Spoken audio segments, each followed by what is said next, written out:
Cassia stood at the docks. She looked up at the massive wooden ship. Its two masts towered high above her. She had never seen anything like it up close. The air carried the heavy scent of tar and salty wood. The ship creaked gently with the tide. A man shouted behind her, "Move aside, boy." She stepped off the gangplank quickly. Two men carried a large chest past her. She asked if this was the savage Mamba. They only grunted in reply. She followed them aboard anyway. No one questioned her. Last night she had changed everything. Her long dark brown hair was now cut short in a boyish style. Her dress was gone. She wore trousers and an oversized shirt cinched with a belt. She was no longer Cassia the runaway slave. She was now Cato, the new cabin boy. She smiled to herself. This was her escape. The deck was full of activity. Men moved everywhere with purpose. She felt out of place but excited. This was her first time on a ship. The wind ruffled her short hair. She felt free for the first time in years. She had run from slavery. This merchant ship would take her to a new life. She wandered the deck. A carved snake on the railing caught her eye. It looked fierce and detailed. A savage mamba. She touched it gently. She had found the right ship. The anchor chain clanked. Sails unfurled with loud flaps. The ship moved away from the docks. Ventus grew smaller behind them.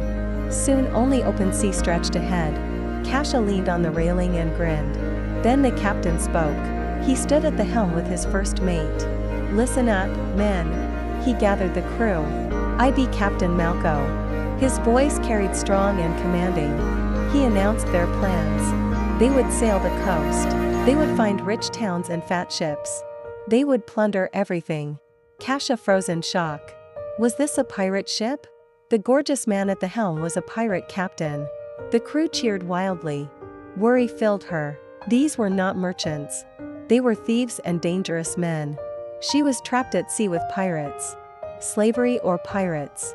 Which was worse? She chose to stay. She would hide her secret until the next port. The days passed. Seasickness hit her hard. She felt miserable every day. The ship rocked and her stomach rebelled. She met Remy. He was kind and played the fiddle. He explained ship life to her. He became her only friend. Captain Malco noticed her. He was tall, handsome, and rough. His icy blue eyes and strong build drew her gaze. But she kept her distance. She worked hard as cabin boy. She fetched laundry and ran errands. Malco tested her. He seemed to approve of her effort. One day he taught her to fight. He showed her that not every man fights fair. She took the lesson to heart. She wanted to prove herself. A massive sea serpent attacked the ship. Its huge scaly head rose from the water.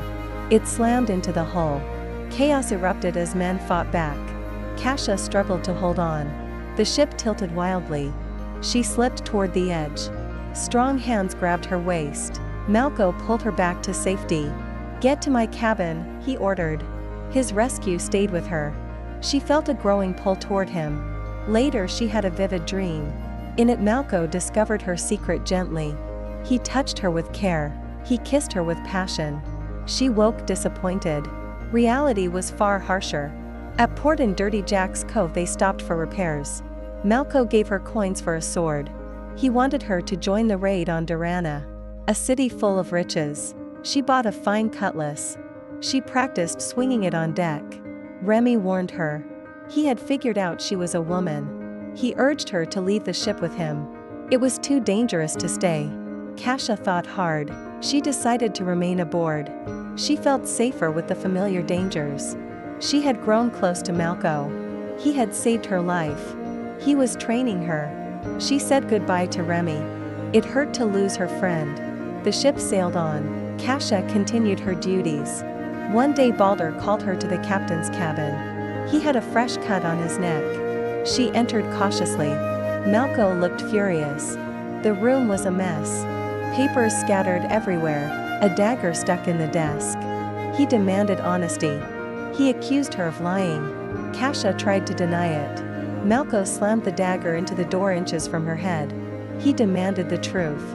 She swore she had done nothing wrong. He grabbed her shirt suddenly. He tore it open.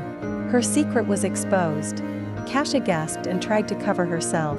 Malco stared in rage. "You really are a damn girl," he shouted in anger. He felt betrayed. She had made a fool of him. "I ought to kill you right here and now." His voice echoed with fury. Cassia pleaded desperately. She explained her escape from slavery. Malco yanked her up. He pressed her own sword under her chin. He said she would pay for this. The confrontation left everything hanging in the balance. Would the captain show mercy after all they had shared? Or would her secret destroy everything?